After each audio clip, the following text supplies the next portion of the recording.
Good morning, everybody. I'm going to give it a few minutes to let people log on. Big talk today. Do a breakdown here.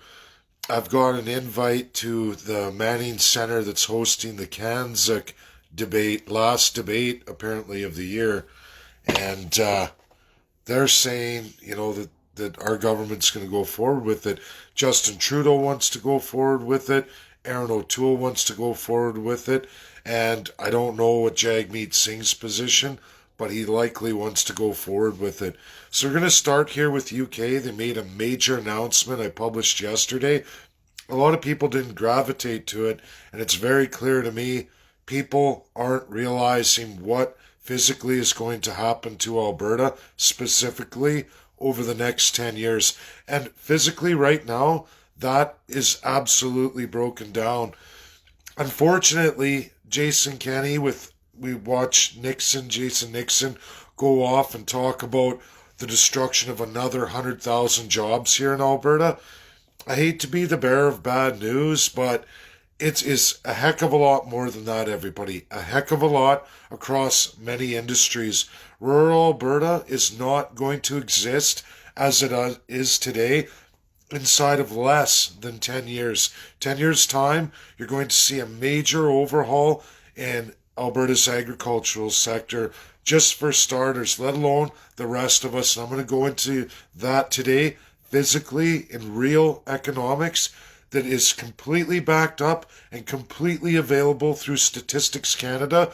As I told you all, every 4 years, Stats Canada, the 150, they run a detailed analysis and a breakdown. And with that breakdown that's already available right now, right here in December, goes through the complete history, at least from 2009 all the way till now, in a complete detailed analysis that they do every 4 years in census, okay? So this Canzuk and why it's a problem and why I'm focusing on UK, who is front and center along with France. They're two mighty powers of the UNSC. They completely are behind Paris Climate Accord, which Canada signed on just here in 2015 under Justin Trudeau. And we're all seeing the results of the carbon tax. To give you the absolute real fiscal numbers of gasoline at a pump price of $44 a barrel, okay, for Western Canadian Select. That's for you Albertans, okay? One of your two main sources of export oil, okay? Western Canadian Select at 44 average dollars a barrel, which we are not, everybody. Currently, with carbon pricing at the pumps, you can go around Edmonton, it's between 95.7 cents a litre all the way up to 97 cents a litre. And that is already 20 cents more just in carbon pricing from 2019, more at a much lower oil price, okay? It's the highest price we've ever paid at the pumps. And this price of oil is not going to stay at this record low. When you look at average prices of a barrel of oil, you can see that climbing. When we get into real numbers here, what has changed, what is going to change for all of you over the next 8 years, and we're just looking at fuel prices here, is we're going to see a tax rate of historically 30 cents a litre, which means 30% of 100%, okay, of that price of the pump. It's going to go up by the time we reach 2030, Agenda 2030, at the $170 a megaton carbon tax, which right now we're just going to switch to 50.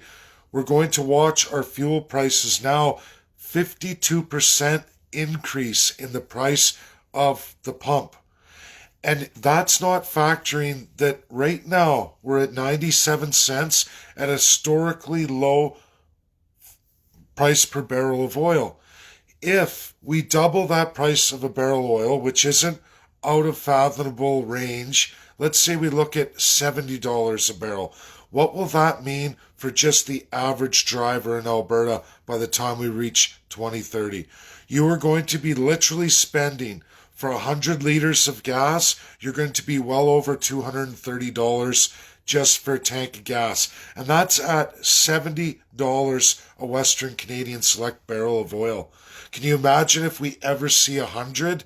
you're going to be paying $350 for a tank of gas for 100 liters. You can absolutely say goodbye to the rural farmer. The average Canadian household having more than two vehicles, mom and dad both driving each a vehicle, even at a 40 liter gas tank with, let's say, an engine of 1.8 with fuel economy, you're going to be spending about $100 a week in gasoline 2030. How many people do you think with two members of the household with a combined fuel expense, and that's in small little cars, small engine, paying $800 a month in gasoline just to go out and work every day? You won't be. This is the Agenda 2030, the Paris Climate Accord. This is what they're going to do to a region like Alberta, because what this agenda is, led by countries like UK, which I'm going to get into in very great detail for you right now, and why they support it. UK is a densely populated, very small island country, okay? 5 countries, in fact, densely populated. I believe it's around 160 million people right now today. It might be closer to 170 million, and a very, very small region. All island, heavy financial. That energy demand from the UK is not met by the UK itself. They import largely, their largest importer of oil is Norway, over 1.1 million barrels a day. Okay? A Paris Climate Accord, what it means for countries like UK, island countries without the resource base, is they're basically saying this: if you're going to sell me your product, we're going to tax you for the carbon emission it makes, basically devaluing your product so you're almost giving it to me for free because I have a dense population. I'm not self-sustainable. We've come out with this Green New Deal because it's really the new Red Deal. Densely populated regions around this world are just championing it. All major municipalities are really championing this. This is a way to extort energy independence, to literally control the masses. It has nothing to do with saving the planet, as there is no historical documentation by any credible experts to prove any of the world changes that they're stating, that they can really control the temperature of the planet, let alone control any of the weather. We're not there. Our technology is so crappy. We're just not there, Albertans, or worldwide. This is another Star Trek fantasy. We can't even predict the weather with any kind of recordable accuracy. We can follow weather patterns, but that is one field that nobody ever gets right. It has a huge margin of error. Huge margin of error. And we all know this, but yet we're going to trust the fact that they know that we're going to be able to lower the heat signature of the planet, a massive, massive body that we absolutely have no historical technological control over our environment. Now, I'm not saying polluting oceans, polluting water, your drinking water and water tables, or destruction of land, and all that has an effect. But reality is there's no expert out there that can buy any kind of margin of a real, true, believable margin of error, predict any of these things that they're going to be able to achieve. Reality is in clear economics, real fiscal economics, when you look at all these nations and regions, exactly what this plan really is. A country like Canada, dealing with Canzuk, there are several of those nations, including UK, that have already gone really, really into bed with China. Now, that didn't work out really well at all with UK over Hong Kong and what we're seeing right now. Canada's in there like a dirty shirt. We have been with our West Coast, our immigration through Quebec, all administered by a crown power that really it's a weakness of our Constitution. The Queen's not involved, but it's a corruption of government officials who've upped our immigration. They've been doing it since the 70s, and then it got really, really radical here just in the last deals they've made and the proposal of Canzuk. Many of you have reached out and asked me, how does immigration get affected by Canzuk? Well, when I talk about FIPA, which is what Harper signed on, which is what the Manning Center wants to go further with Canzuk, and here is ultimately the problem. Two of the nations of Canzuk that's supposed to be this Canada, New Zealand, Australia, and UK deal. There's two other smaller nations that want to get in there too. But these European nations, half of them have already signed, just 2 weeks ago, a Chinese 15-nation trading bloc with massive immigration protocols for them that if we should sign Canzuk, we are now a backdoor because under Canzuk, there is open border between UK, New Zealand, Australia, and Canada. The immigration and direct trade deals they do with other nations ultimately means those will be applied on us with immigration. It means UK can take communist citizens from these 15 nations, which are all dictatorships led by none other than China, which we have some serious problems right now. And now we have Erin O'Toole, Justin Trudeau championing that. We know they want the Paris Climate Accord. Both of them do.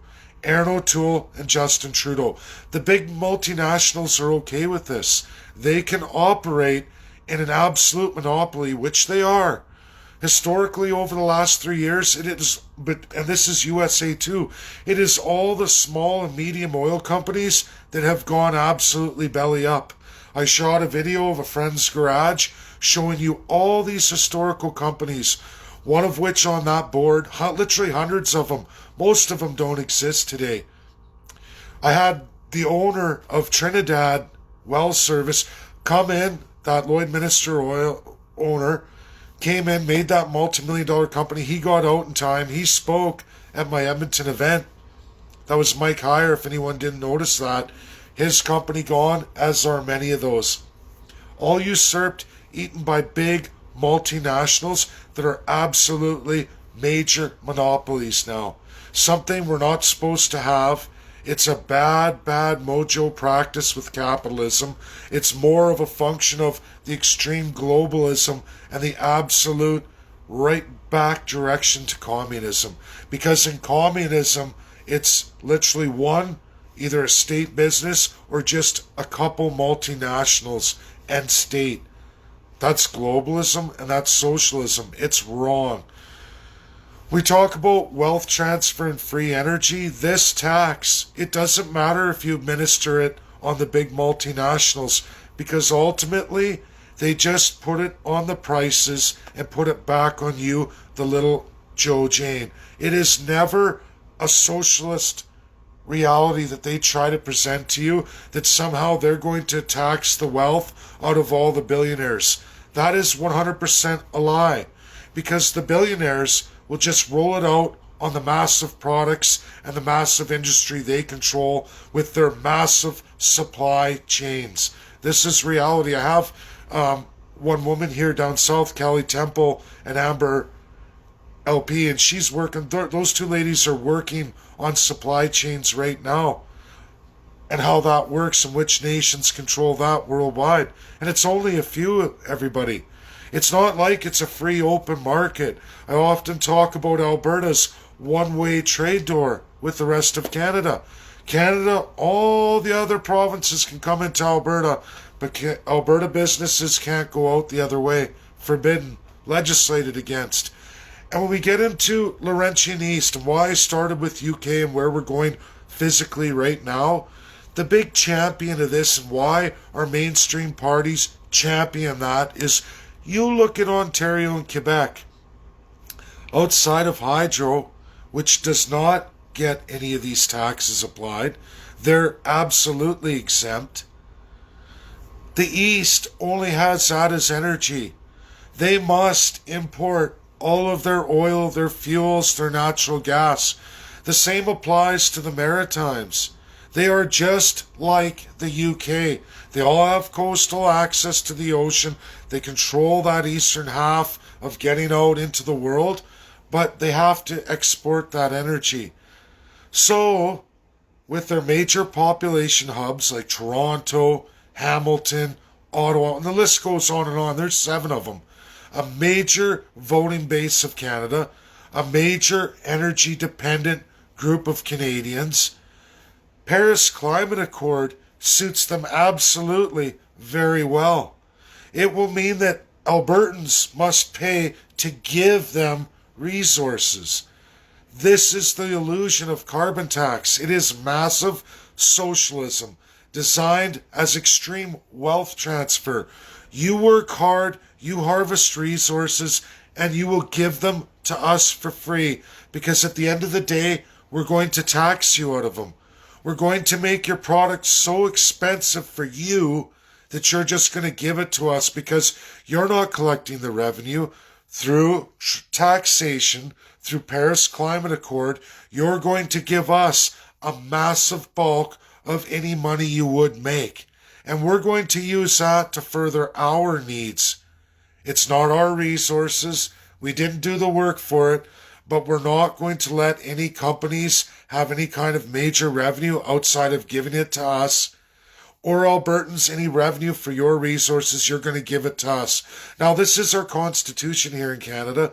UK is making acts of parliament to ensure that that's going to be the law of the land. They're trying to get Canada to sign on, which the East absolutely wants to. This makes sense for them. Hey, I take away Alberta's energy independence. I transfer their wealth to me, and then I make them transfer it to countries like UK. I make them transfer it to anybody else who wants to agree to our agenda. Do you see the problem here? Now we're going to get into farmers. This Canzuk, we know Jason Kenney rolled out a massive immigration policy with federal and provincial rules of loans against you, Joe Jane taxpayers, so that these businesses, these immigrants that come in through this other deal, get to come to rural Alberta. We insure loans upwards of $1.5 million, whether their business is successful or not. If it isn't after 3 years, well, it's put on your public debt. This $1 trillion loan over the next 3 years, this great reset Justin Trudeau and Freeland are rolling out, that, by the way, it wouldn't matter if it was Harper or Aaron O'Toole gets into power. He wants to do it too. He is right behind this. The Canzuk debate coming here tomorrow, put on by, unfortunately, none other than the Canadian I Love Canada, right? And it's through the Manning Centre. Another I Love Canadian Oil Gas. Canada, proud and strong and free. It's all through the Manning Centre, a Jason Kenney PAC. They're been historical. They were part of the founding Canadian Taxpayers Federation. They go into some of this as the Canadian Taxpayers Federation, but then they're coming around with 4 experts. Some have some economics background, but a lot of it is art, policy. Most of them aren't even Canadian. They didn't get their education in Canada. It's EU. They're here on philosophy, environmentalism, everything else. I can see what this webinar is going to be. I've already posted my questions in email to them. Whether it's going to be a Zoom format like most of the ones I do, or is it going to be like the World Economic Forum where I sit there and I'm dictated to and I listen to a presentation and they decide if I'm worthy enough to ask a question or how much merit that will get. So basically, it's no debate at all. The Conservatives are going full well with Canzuk, knowing that it means an open-door immigration policy with China and at least 13 other socialist, extreme, human right violating nations who will have an absolute backdoor against our trading agreement with USA. We're going to have a new underground deal if we sign on to Canzuk that will absolutely allow China to even increase more immigration from communist China to Canada through Canzuk backdoor deal. UK, with all of its colonial problems, many of which are Africa, and many problems that they created during colonialism with Africa. When we get into Muslim countries, I'm not making this to be offensive to Muslims or anything else, but there are serious, uncompromising human rights violations that no Canadian wishes to immigrate to Canada. We don't agree with it. We don't want it. We don't adhere to it. And there is no way through Canzuk, a backdoor double deal, an open border policy with two of those members who've now signed on to this, UK, who has extreme problems in those countries because they colonialized them, and now there's problems, big uproars, and now Canada is supposed to take on UK's international problems unto themselves so that our jobs, our industries, and our way of life can be exploited.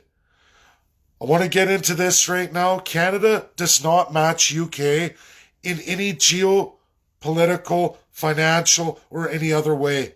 That is complete hogwash. They're a dense population. We are an extremely open, way out in massive land area, very extremely separated from each other. Our infrastructure is entirely different than the UK. We have our own costs, our own systems associated with that do not match the UK whatsoever. We will never have that kind of infrastructure. Never. It doesn't matter what their need for this massive immigration is for Canada. We're so large, our population would have to be 10 times the size it is now to even look at the UK, and in some cases almost 100 times. Can you imagine Canada 100 times its population, 3.8 billion people, to even match geopolitically a UK per person per capita, how we would have to live to match that kind of system? I don't know about you, but that's 3 times the size of China, 3 times the size of India. We're never going to get there, and I don't want to know a Canada like that. We talk about First Nations. For any First Nations watching, the Indian Act, your population, your historical human rights abuses in this Canada over the last 150 years, nothing settled, left on the table. You're treated like animals in small reserves. USA already has dealt with this. The American Indian has full control over their resources. The federal government gives them all of that. They're allowed above and below ground, and they administer their own laws upon themselves. They are their own governing system inside the USA. That's not how it is in Canada. You're put on a welfare system. They have the national chief who exploits the chiefs that way, and they have their meetings, but the people have no say. And the government absolutely wants to keep Canada with all this crown land, make major hub centers. They want to use the Paris Climate Accord in Canzuk to absolutely cost farmers in 9 short years. The average rural farmer in Alberta will not exist. You can double all the costs of farming. Double them. It will wipe out every family farm in Alberta. Unless you have massive equipment inherited without any major debts, the rest of everybody else or anybody who would like to get into farming isn't going to happen. It's going to be big multinationals, because I'll tell you, your retail of beef and many other products, including grains, will be twice as expensive. People are not going to be grocerying in the small stores anymore. Nobody's going to be able to afford a double grocery bill. Can you imagine in 10 years your grocery bill of your household doubling? Your heating and power costs absolutely doubling. And that's if natural gas prices remain at historical low levels that they are right now. And I mean absolute historical low levels, as is our price of a barrel of oil. That's if it's staying at an historically low price. That's if. And it's going to double. It's going to double, and the government, federally, some of which is provincially, are going to extract most of the revenue that should be going back to you, the people. You own the resources. But federally, they're taking a massive chunk to redistribute to those who don't have natural resources like Alberta, Saskatchewan, northern BC, southern Manitoba. You are to transfer that wealth to the rest of the mighty population of Canada, and they're going to spend it as they see fit. You're going to give them your resources for free. Joe Biden promises that he wants that kind of cake too. Alberta, you're going to be paying 325 million Americans a chunk of your pie. This problem is only going to grow. Big emitters carbon tax is only a tax on Alberta and its energy. That's what it is. It's to make sure you give what's yours to somebody else who didn't do any work for it. Now, they manufacture, they do all kinds of stuff. Are the same taxation rules placed upon those regions? They say Alberta's going to become a have-not province. We clearly are with our historical high unemployment rates. Sick, it's an actual human rights violation. Nobody's talking about that. Not one party is making that a major platform policy for all of you. Even though you can't afford your social services anymore. You have an historical deficit to the likes of which no region in North America is seeing today. Jason Kenney is rolling out deficits double the size of anything Rachel Notley rolled out in her reign of terror. And she rolled out at her time deficits twice that of anything prior to her. Historical records. And Jason Kenney's now blowing them all away. But it's not a problem. High unemployment. We're going to get to it. Give us a couple years. This happened to Alberta. This gross rape was done in the early 1910s, 20s, and 30s. And Albertans had to fight back. They had to build a government unto themselves. Now, we know the Constitution of Canada is broken. It's oppressive. And it's only going to get worse for Albertans. You think Jason Nixon, and you people watching right now and loyal followers, share this to UCP. Because you think Jason Nixon, it's only 100,000 jobs that are going to be affected by this? And only the oil? There's natural gas, there's farming, there are massive industries that exist, including none other than the service sector, that right now under restrictions has been reduced by 75%. The unemployment numbers coming into January are going to be epic, and they're going to be extreme right here in Alberta. I don't think we're going to ever see unemployment numbers in our history this high. I think January 2021, Alberta's going to roll out the highest unemployment rate ever seen, including the entire Dust Bowl Great Depression era of Alberta. It's sad, it's sick, and not one politician is talking about this. They keep rolling out extreme wealth transfer, a UK Canzuk deal by both Conservatives and Liberals.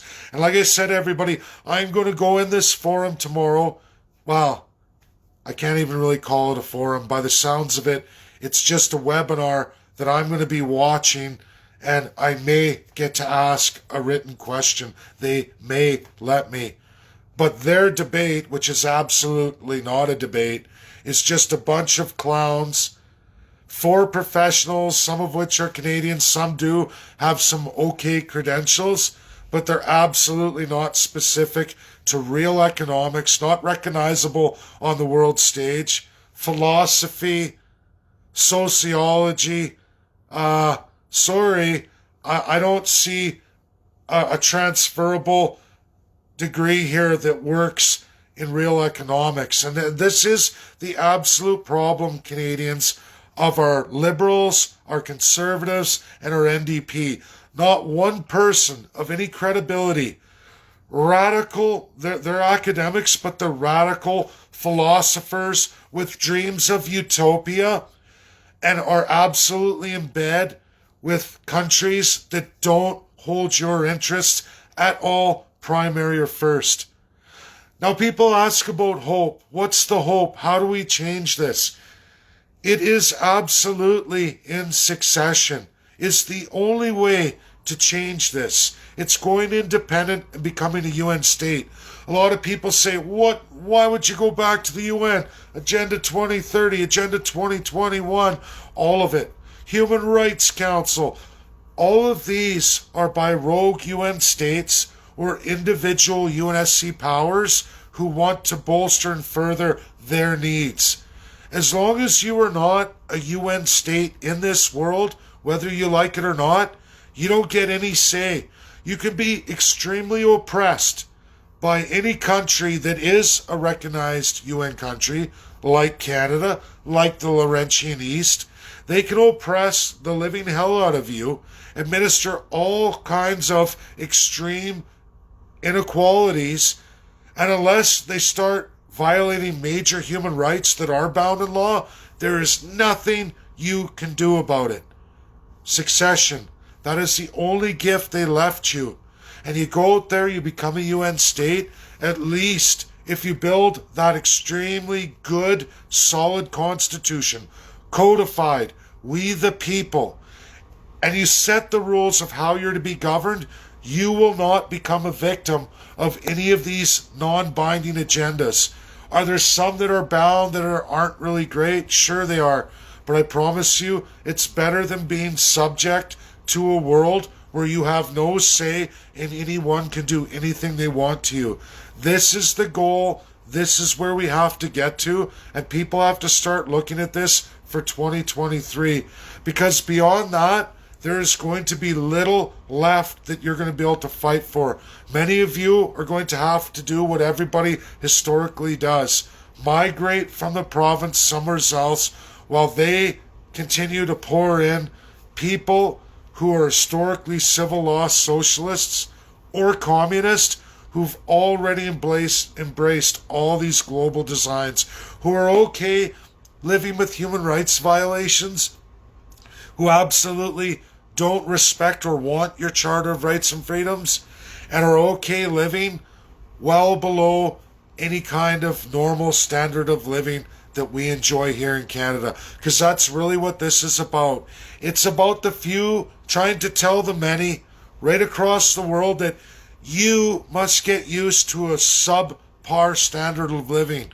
And now we're going to take 1 billion people and that only make $3 a day, billions of people, and we're going to bring them up to a few $100s a month. And we're going to bring you down to that level too. So all these billions of people are going to be happy that for a time being they're going to be elevated to what we would even consider any kind of real standard of living. But at the same time, those middle class North Americans, Europeans are all going to be brought down to a new world order era where you don't drive, you live in a 15-kilometer radius, you've migrated to a major city. Rural America is all, or world rural is all now going to be big multinational corporate farms or country government state farms where you're back to working on the plantation. Just like they did in the European Union all through history. All through history. Wealthy landowner and everybody works the land. Robin Hood. We look at the story of Robin Hood. What was that about? Robin, from that elite socialist globalist rich of the time to try and feed the working poor on the wealthy baron or landlord's land. One family running literally thousands and thousands of rural people who don't own anything, who barely scrape by, taxed without any kind of representation. This is what this agenda is. The Green New Deal is absolutely 100% back to the globalist socialist elite that's been here historically for the entire reign of mankind. We go to world wars over this. We've gone already twice. And now the monster, this wealthy elite, socialist globalists, rear their ugly head again. Now there are some nations trying to fight back, but most of the world is already usurped. Canada usurped. And why? Because none of you will force your political mainstream parties to absolutely dismember your constitution. Follow what African nations are doing today. Follow what India did so many decades ago. We, the people. This has to happen now. And if we can't do it, we absolutely have to succeed. 2023 Alberta. Thanks everybody for joining me today. I had a lot of messages, so I went into this great detail for all of you so that you would have it, and it's there for you. Lots of messages, so you have it now. I've taken my time. I know a lot of people understand this, but many do not, and they still message literally 50 plus messages just last night over the course of my sleep that had to address this because so many just don't know. And this is why this has to go out there. Like I said, tomorrow I'm going to be that Manning Centre, Canada Strong and Free, their political action committee, none other than by Preston Manning and absolutely Jason Kenney. I'm going to it. I hope it is a fair forum, like what I go through on real world massive forums like WTO, where I actually get to debate and I'm given a voice, or on constitutional law, with so many UN states, the best constitutional experts in the entire world, where you actually get to talk, you get to have a Zoom conference, and you get to present.